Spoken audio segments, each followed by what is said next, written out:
Hey guys, welcome back to another video. Today we're actually looking at emulation on the Pixel 6. I mentioned before, I did not buy this phone with the intention to play games on it. I wanted a phone to shoot videos on, but mostly went for the specs of the camera and the software. I did have an Android phone in the past, but I'm an iPhone user. Yeah, you can either hate it or love it.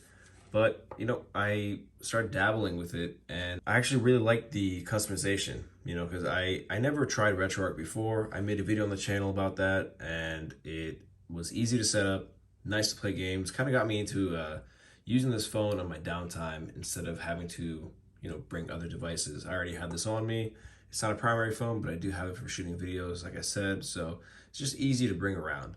And if I can play games on it here and there, I do so, and it works really well. I wasn't really gonna go further than RetroArch using just Game Boy Advance, Game Boy Color games, even DS games. I started thinking, hey, these other emulators are actually developed pretty well for these Android softwares, for these CPU processors, and why don't I try it? So you'll see here, I have the Dolphin emulator for GameCube, the Aether SX2 for PS2, PPSSPP for PlayStation Portable, DuckStation for PS1, and RetroArch, which you can use for multiple systems, but what I use it for is GBA and DS. We're gonna go ahead and just show how the Pixel 6 runs all of these.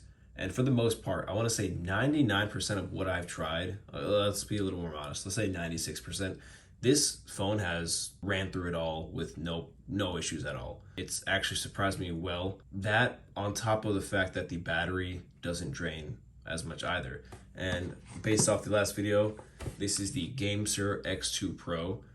This doesn't have a battery, so it's eating the battery from this. And with that, it still has great battery life. This is the Google Pixel 6, which isn't new. It's not too old either. But the processor in here, which is the Google Tensor chip, is still, it's kicking above its weight class. It's not doing as well as the Tensor 2 with the Pixel 7, but it's still doing really, really well. So I'm happy to go ahead here and show you guys how these games run. We'll go from least demanding to highest demanding. Okay, so starting off, like I mentioned, let's go ahead and do GBA. I'm using the MGBA core here.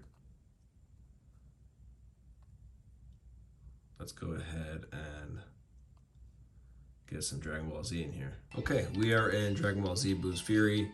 And again, it's a handheld console, or handheld, it's a handheld console, so the GBA should have no issues running on here. You also can go into the RetroArch settings, customize a buttload of stuff, more stuff that I'm actually comfortable with doing. I kind of just use it for what I need, but it's very easy to use and allows you to even map, a thumbstick to be the D-pad input instead of using here. And then you have your A, B right here. These are swapped right now because this is the layout. But again, the GameSir allows you to actually, they're magnetized, so you can go ahead and take these out and swap it if you want to do A, B that way. So really cool controller actually. If you guys haven't seen the video on my channel, go check it out.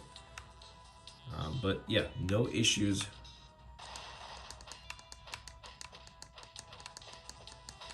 Running MGBA.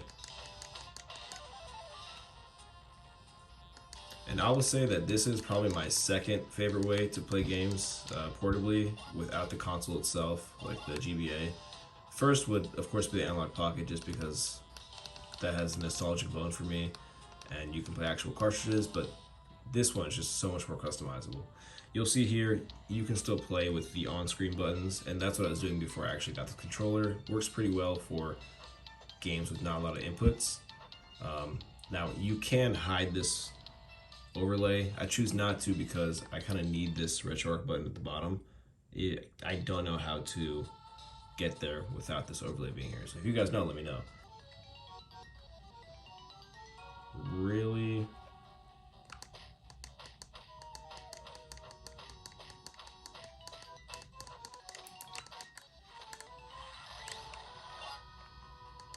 And I have a bunch of nostalgia with this game. The Goku, the Dragon Ball Z games on the GBA were my favorite. Legacy Goku 1 and 2. I actually replayed 2 recently and beat it, and it's just still awesome. So I plan on going through this one now, even though I already beat it a while ago. But great action RPGs on the early handheld. If you guys haven't played it, I would highly recommend it. Okay, so as you can see, most GBA games are going to run great. They're going to run fantastic. I could go ahead and show you different ones.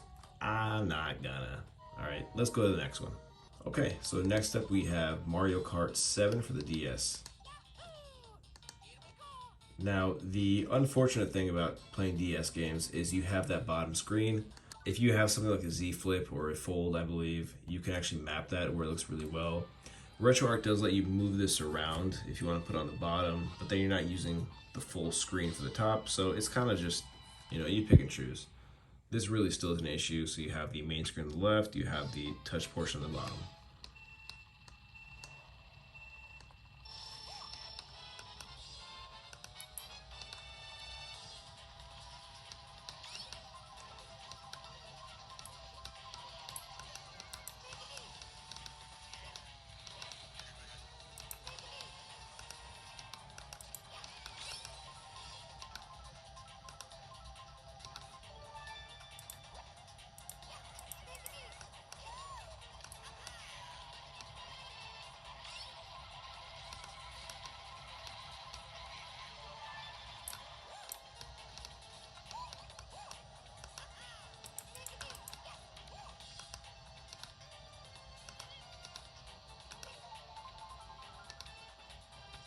Now, this is a DS game that doesn't really require the use of the bottom screen. I know there's plenty of games that do, especially if you need a stylus for it. I remember the Ninja Gaiden game on the DS that had you actually hold it vertically rather than horizontally. I haven't tested that. I haven't really looked into it either. I just want to have an easy way of doing things, just because I think convenience to me is the biggest factor. So there might be a way where you can do it. I mean, this is touchscreen. You can probably have a setting where you can do things. I just haven't looked into it because I feel like it's not something I really want to play or want to take the time to do. So, but if you guys have, again, I am willing to learn and I want to hear from you guys. If it's a crappy experience and it's not worth it, then let me know that too, because that's what I'm assuming at the moment. So this is the DS, and again, running pretty well. I haven't used the settings in RetroArch to tweak the settings at all in terms of resolution and graphic or frames. I kind of just leave it at default. I'm assuming it would be no issue to upscale, but again, the screen is pretty small and I have no issue playing it the way it is. So I know this is probably the least technical video, but again, I'm over here just trying to make videos that I would want to watch. And if I'm looking for a phone that can handle things that I want to do, I want to see people do those things using that phone. So think of that as more of this video. Okay, so that was DS. Let's move on to the next console. Next up, we're moving on to Tekken 3 on the PlayStation 1. Now, the emulators having to do with anything above GBA, I kind of do see reason to start tweaking things because one, it might run better with different settings, or two, you just want to see how far you can push it. From Duck Station, Aether SX2, Dolphin, and even PPSSPP, the customization is suited and booted. Like, you can do so much. You can go into the control settings here, change everything from comes to ports, mapping, to the controllers, whatever. And I will say, this does require mapping, but it's easy. You just go to the controller, go to the port, it'll recognize the controller you're using, and then start mapping it to this. So it's easy to set up, or you can use the on-screen buttons as well. But again, for systems that have more buttons, using the on-screen is not really the best, because if you have to hold, R2 and press X, you're gonna do some weird claw mechanic here. It's not the best. When it comes to graphics, I am keeping it default. So whatever it sets me with. So right now we see it's on resolution times 2, and everything else is just normal. If I want to go in here and fix it or adjust it, I'm sure I can, but I don't. So yeah, but let's see how it runs. I also have the frames in the top. You'll see it here. This game sits at 60 pretty consistently, doesn't hover too far.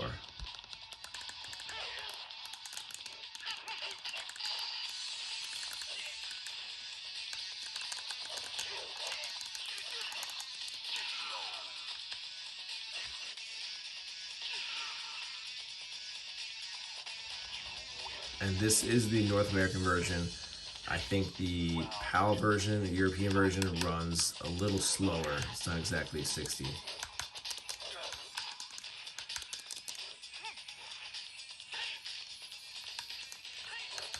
And this game still runs awesome.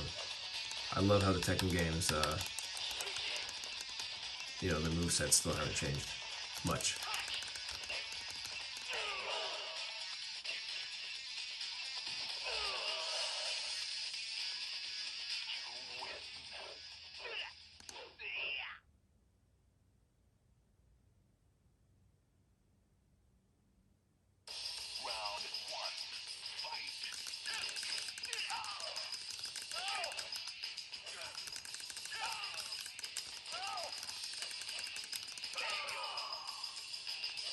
It might look like I'm button mashing, and to a certain degree I am, so whoops.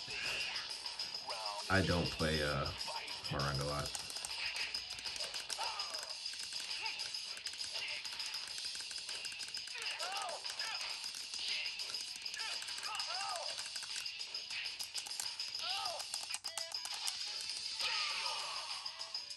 Okay, so PlayStation 1 runs fine. The other game I have in here is Metal Gear Solid 1. That will run no issues, and you can also, that one does require you to change disc, but as you can see here, this has a change disc option. So when it gets to that point where you have to change the disc in Metal Gear Solid 1, you just do that there. Okay, let's move on to the next console. Next up we have Gran Turismo on the PSP. This is running the PSPP emulator. And again, I have the frames up top. It's running at consistent 60.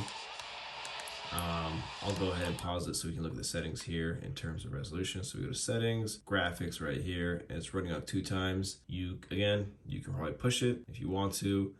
You can edit all these settings from most of the, I want to say instructions or forums or blogs when it comes to emulation. Again, I'm pretty new when it comes to tweaking, especially when it comes to handheld tweaking like on Android phones. Mostly if you don't have an issue, don't go around adjusting things unless you have the time to know what you adjusted, and then you can go back and fix it. But that does come with experience, and there will be times where I want to push things and I just want to be a little knowledgeable on stuff, so I'll go ahead and mess with it. And that stuff actually did come into play more so when I was tweaking with the GameCube settings, because GameCube surprisingly is actually a pretty demanding system. Especially compared to other stuff that generation. I think the PS2 is actually a little weaker than the GameCube, which is something that I just found out recently. So those games, there are a few games that require settings to be changed.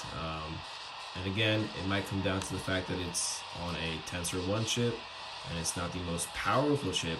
But again, this chip is still way leagues above some other phones. But you can see here, this game, no issues at all. And I just drive so well.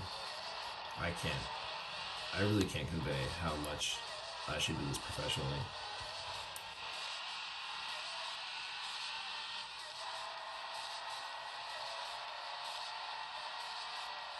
Yeah, the PSP was just an iconic handheld. I think I spent the most time playing Monster Hunter and probably Metal Gear Solid Peace Walker on it. I was also one of the proud owners of a PSP Go that I sadly sold. That's just how I did things back then. Didn't have a job, was young. So the way I would get the next console was sell the console I have now to the villain that is known as GameStop, and they would rip little kids off, and that's it, right? Actually, story time. I went to GameStop to trade in my PSP and all the games I had for it. I know, it sucks, I shouldn't have done it. The guy opened the PSP game, and the UMD games were actually in little cases that you put into the PSP itself. The GameStop employee couldn't get it out of the box, so he pulled on it so hard that it separated, and the disc came out of that UMD shell. And then he said, hey, we can't take this for that much anymore because it's broken. And he looked at my 8-year-old face, 10-year-old face, I don't know, young face, and said, I can give you insert low amount of money here for it. And I went, oh, I guess. I don't know.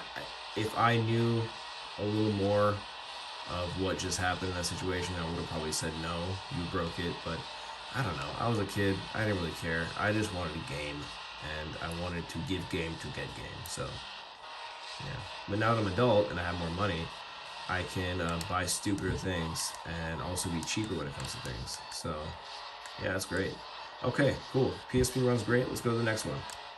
Okay, next up we have PlayStation 2. I have Silent Hill 2 on here and Dragon Ball Z Tenkaichi 3. I actually haven't played Silent Hill 2 yet. I'm going to go on a trip soon with a long plane ride involved, and I want to actually experience that on the plane. So I'm not going to play it here, but I have started it and it runs well. And also by default, these do not come with the cover art.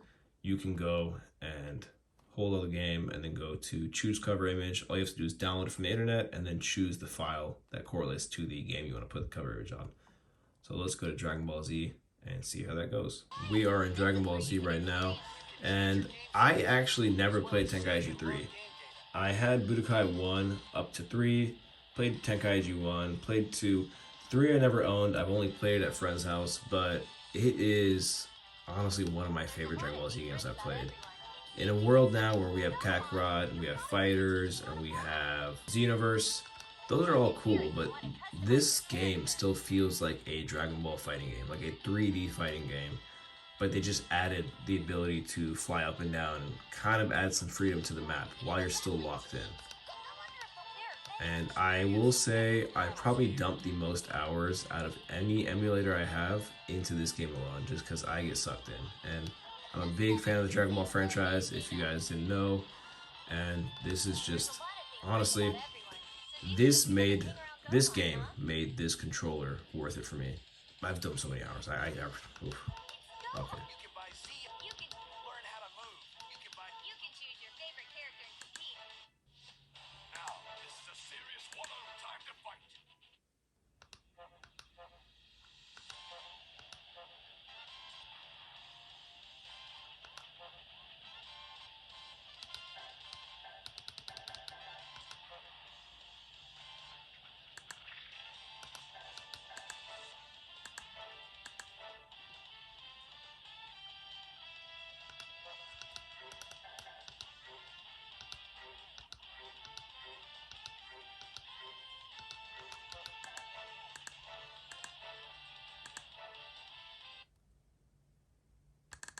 The mini games,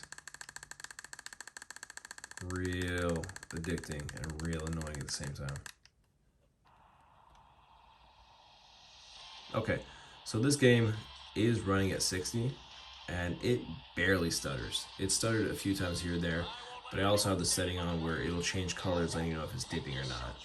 But this game looks amazing. Let's go ahead and look at the actual settings for the graphics, and this is running only at 1x native. So using the OpenGL GPU renderer, again, I can't ask for more. If I wanted to do 2, I guess we can try that and see how it affects it. I actually have never tried that.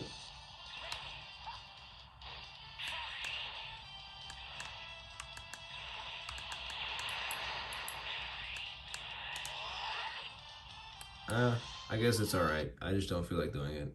If you guys haven't got the feeling now, I'm not too pressed on doing things if I don't want to. When it comes to tweaking stuff, I just want to have fun with the game. Now, I have not played this game in a minute. I know I just said that I put the most hours, but I've been out of this game for a while. Maybe like a week and a half. So I have to readjust.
what? Alright, let's... I can't let this man cook me like that. Let's charge up all the way and get OP real quick.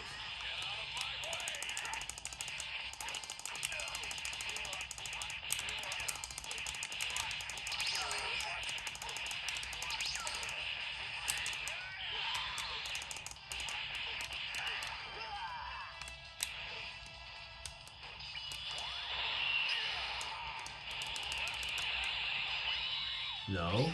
Yes, I thought. Alright. Again, a little rusty, and I got a little carried away. But, great game. Great experience using this emulator. And I really couldn't ask for more. So let's exit out of here. The one thing I am curious about, and if you guys know, let me know. I think I have an idea of how I would try to troubleshoot it, but there are games with the PlayStation 2 where the pressure sensitivity comes to play. This is a switch, right? It's not a touch sensitive. So I don't know how I'd go about doing that. I think I'd have to assign 2 buttons to it. So maybe a shoulder plus this. I know Metal Gear Solid, that's the difference between choking someone out and killing them. And that's kind of important. Especially Silent Hill 2. I know there's a light attack, heavy attack. So if you guys know, let me know. And if I find out, I guess I'll let you know, unless I forget. But that's the only drawback I see. And it's not really a drawback. It's just the PlayStation 2 controller had some unique functions fit into it. Same as the Wii, same as, I don't know, what else? The Wii U? I don't know. All right, let's go to the next one. And the last emulator we have is probably what I've put the second most hours into, if not tied for PlayStation, and that is the Dolphin emulator. This is the #1 emulator I've played, even on my PC, just because I have a great deal of nostalgia for GameCube, especially as you can see from these specific games, except Beautiful Joe. I actually never played that. This actually gave me a little bit more of a struggle than I thought it would. Certain games are not running as well. You know, they have some issues, and then that might not be up to the emulator. It might be to the actual processor, or vice versa. The emulator might just need an update, and Dolphin does have some issues that are fixed when you update the version that you're on. From here, I can tell you, Mario Kart runs well, awesome. Soul Calibur 2, same thing. SSX 3 has slight hiccups, but it runs overall really well. Now, I used to have SSX Tricky on here. That one ran very poorly. It still ran, but it would just dip, and those dips would just take you out of it, and it just wasn't as enjoyable. But I was like, you know what? I actually haven't played SSX 3 before. Let's try that. Game runs great. Star Fox Assault ran great. It had a weird loading issue where it would just crash, but again, I updated the Dolphin emulator to the later version, and that fixed the issue. And a lot of this stuff is available on different Reddit posts if you want to know how to troubleshoot. Beautiful Joe runs great. Now, Star Fox Adventures. I love this game, right? I played it was on GameCube. I re-downloaded it on PC and played through it a good amount. Took that save file, played on the Steam Deck that you guys see right here. And I was like, you know what? I don't want to start over, but I want to play with the same save file. So what did I do? I ended up trying to spend a good portion of the afternoon dragging that save file to here. The structure for the games stored on Dolphin are not as simple as they were before. You can't just go to the same Android file system. You actually have to go to a separate file system here. You go to the config folder, user data, open data folder, and then you can see all the stuff here. So GameCube, you have the memory cards here, but you can also save it using the save slot and put it here instead. Now, the issue I had was I wanted to play my save. The only issue was I had everything where it's supposed to go, but I'm not going to make this a long story. Essentially, the version on my PC was an older version of this, and that wasn't compatible. So I had to go ahead and update the version of the PC. I said PC, weird. Update the version of the PC, go ahead and save again, or do a save state, which I did, drag that over, and then this is compatible. But, and this is where it gets really annoying, and I might just drop playing this game altogether if I don't troubleshoot some more. The way I saved it on PC was via memory card, whereas here I'm saving it via the GCI folder. So the saves are different, and you can also see this is not running as smoothly as I would like. I was like, okay, well, I don't want to put the whole memory card on here because I might mess up the other games I have. So let me just drop the save state I have, which works, right? So if you see here, memory card is loading, and you're gonna see empty slots. So what I did, I went to a save state, and I dropped a save state on here. Now, other than the game running poopy, very poopy, you can customize it and make it a little better. Although the save thing kind of makes me not even want to try that. I might just continue this game on the Steam Deck or the PC. If you go over to save here, do you wish to save? Yes. This is not the memory card with which you began the game. The game cannot be saved, and you can just play without saving, which is very annoying. I guess I can see why they did it back in the day, but still, that is just stupid annoying, and it takes me, honestly, it's taking more effort to make this game playable than it would to just be playing this game on the PC or something else. I'm okay with not playing this game on the console, on the phone. So yeah, let me know if you guys are aware of issues like this. If you guys have a simpler way of doing stuff like this. Failed to submit, ignore for this session. Okay. Oh, guess what? We froze. All right, we're back. And yeah, that was, you can see the issues, right? Some games can't run that well. Some games can. I don't want to say it's dependent on, it's dependent on many variables. It's hard to assume, and that's why I want to make this video, because the best way to see is to actually try it. And if there's any games from any of these emulators you want me to try out, let me know. I know there is a Dreamcast emulation, there's other systems. I honestly only put the stuff I know I'm gonna play or I want to try playing. I don't have desires for it. If you guys want to see it, let me know. I'll try it out. If you guys want to see a video, maybe I'll make a short or make another video. It's certain games are definitely running well, and certain games require a amount of tweaking. Whether or not you want to be able to put that time in is totally up to you. I don't mind it, but when it gets to a certain point, like Star Fox Adventures, I'm checked out, right? I'll go ahead and tweak something and see if a save doesn't work and try to update the file and do the general stuff. But when it comes to spending an hour figuring out what an issue is and there's no forums online that can directly lead you to what the issue is, you're like, all right, dude, I don't need to play this game. But yeah, that was my video on the Pixel 6 and how well it actually does emulation. This system, again, I keep on saying system, this phone was not bought for the intended purpose of playing games, but this is going to replace my Steam Deck on short-term trips. I'm still gonna have my pocket because it looks nice and it's fun, but this is just nice, right? You can just go ahead, have this here, and this has a carrying case. You have your phone, use it for whatever you want. And then when you play a quick game, you just go ahead and slip it in and play. And that to me is a great deal. You know, this is a multi-purpose computer and you have a peripheral right here that can let you play more comfortably for long periods of time. And that's what I plan on doing.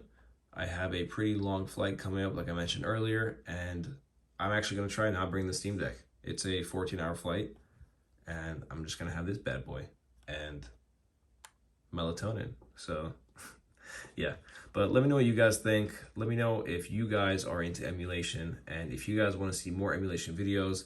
I'm getting into it more. I'm not at the level where I want to make recommendations and really tell you what you should or should not be doing, because again, I have to learn it before I give better opinions. I just want to give you guys the experiences I've had, and what I've had so far with the Pixel 6 and emulating systems is a pretty good experience. Again, let me know down in the comments if you guys want to see more content like this. If not, I guess you won't be commenting, and that's cool. You don't have to. If you like the video, please leave a like. If you want to stay tuned to more content, because more content is coming up, please consider subscribing, you know, or don't, because You're your own person, and I'm my own person, and I can't control you because that's how life is. Sounds good. All right, I'll see you guys in the next one. Bye.